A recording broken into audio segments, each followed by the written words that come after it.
Եղբայրը տալիս է թարգմանությունը։ Լսիր ինձ իմ ժողովուրդ, թող ձեր ականջները բաց լինեն Աստծո հոգու շարժման հանդեպ։ Թող ձեր սրտերը հասկանան, որովհետև ես խոսելու եմ ձեզ հետ իմ ժողովուրդ մարգարեի պարգևի միջոցով։ Նա այսօր այս խորքերից կբերի իմ խոսքը, որը կզարմացնի ձեր հասկացողությունը։ Նա կբացահայտի ձեզ շատ բաներ,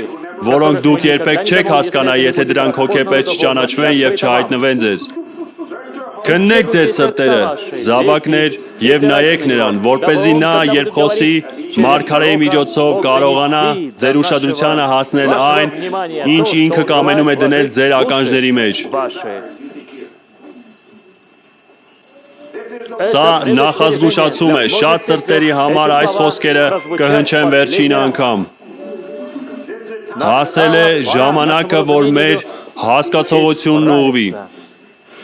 Սա խոսվելու է մարգարեի, մեր մարգարեի միջոցով, և թող մեր սրտերը հասկանան։ Եկեք ուշադիր լինենք, որպեսզի ոչինչ բաց չթողնենք, քանզի սա չափազանց թանկագին է, եթե մենք դա բաց թողնենք։ Այսպես է ասում Տերը։ Թող քո կամքը լինի։ Հզոր Աստված, ով հարություն տվեց Հիսուսին մեռելներից, մենք այնքան ուրախ ենք գիտակցել, որ քո հոգին բնակվում է մեր մեջ։ Նա միշտ ճշմարիտ է և նրա մեջ ոչ մի սուտ խոսք չկա։ Եվ հիմա, Հայր,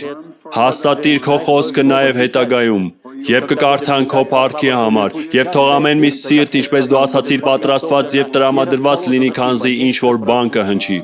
Գուցե մարդիկ ստանան իրենց վերջին նախազգուշացումը իրենց ներկա գործերից դեպի արդարության ճանապարհ դառնալու համար։ Մենք շնորհակալ ենք քեզնից, Սուրբ Աստված, քո որդու Տեր Հիսուս Քրիստոսի անունով։ Ամեն։